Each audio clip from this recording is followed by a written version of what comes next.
аз съм Диди и в този клип ще ви покажа моите подаръци от рождения ми ден, тъй като рождения ми ден беше вчера. Много ме изненадаха подаръците и се надявам и на вас да ви харесват и ще се опитам да ви кажа откъде ще се опитам. Нека да започнем. Първият подарък, който имам, те са два в един, ето този къл за моя телефон.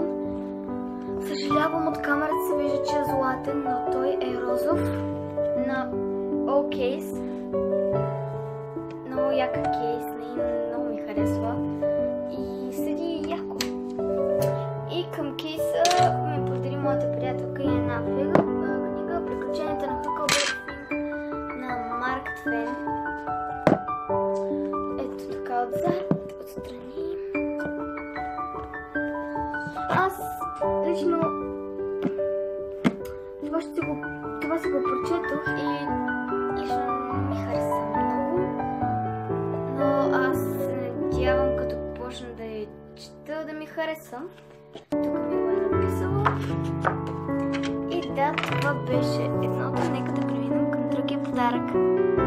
Другият ми подарък са два подаръка пак. Първият е пак ето тази книга. Това е последната ми книга. Тя е Шекспиров пиеса за деца на Чарлз и Мери Лам. Ето така изглежда отзад. Изглежда така. Това е една произволна страница. Ето. Много е дебела. По принцип не си падам по такива книги, но ще прочета с радост, тъй като ми е подарен от приятел. И следващото от тази приятелка е ето това моливче. Ето тази мадама може да се маха. Може да се маха от молива и да се слага на друг молив. Сега ще ви покажа. Ето. Може да се слага на други моливи и така. И ето това е отзад. Ето така. Ето така се намушква. Да.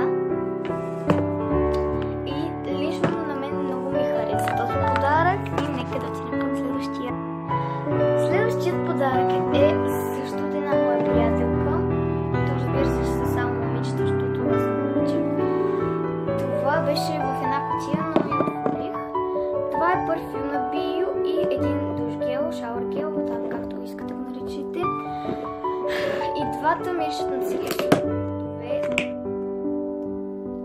Да, напълно еднакво миришат и то на цитрусови плодове на мен ми мирише, на лимон или нещо такова. Много яко миришат. И така, това е от моята приятелка. Нека да преминем към другият подарък. Другият подарък е, да се видя,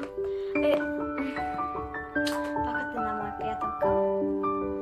А именно ето тези, пак беше в кутия.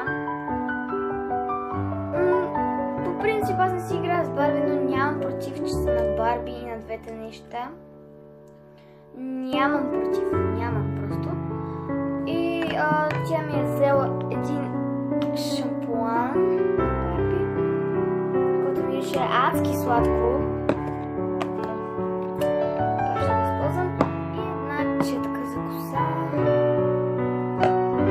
на Барби. И да...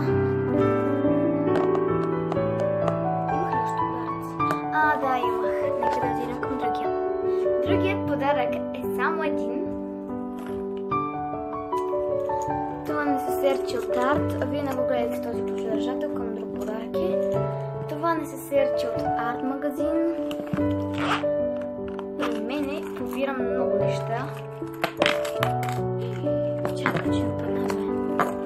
Ето, при мене много неща побирам. И да. Общо взето е за пари. И си слагам, айде бе, и други неща вътре си слагам, не само пари. Значи, добре да минем към другите подаръци. Другият подарък е в това несесерче и то най-отгоре от него. Ето това. Продължателче. На две кученца и една котка по средата. И в несесерчето подаръци от те са бъртовчетата. Да.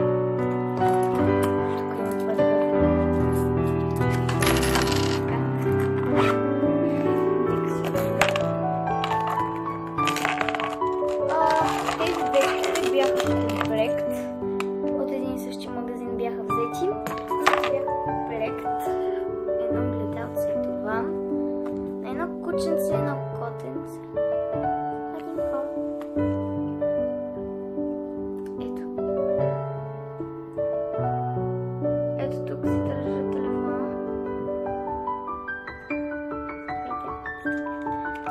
Да, там се държа телефона. По принцип огледалце.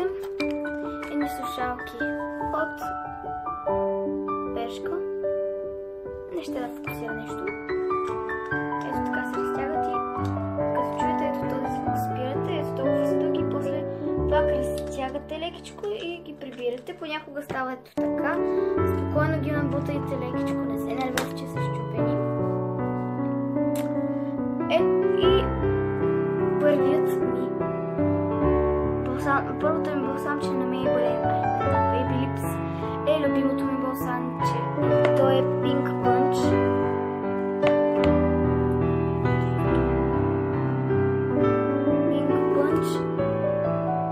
Мирише толкова много хубаво мирише, честно да ви кажа. И много се радвам, че братовчетка ми го подари. И сега ще ви го сложа, предполагам, че го знаете, защото има Baby Lips-ове. Аз за сега изобщо не съм използвала.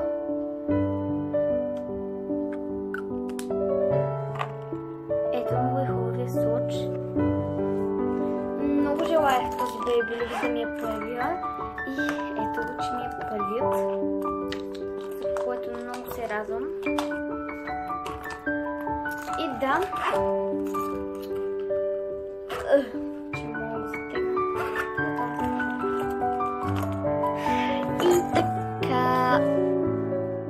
И така, дами и господа, надявам се да ви е харесал клипчето.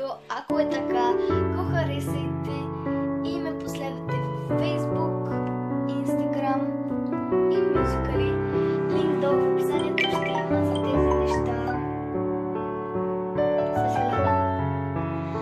Да, линк долу ще има за тези неща. И ако може най-вече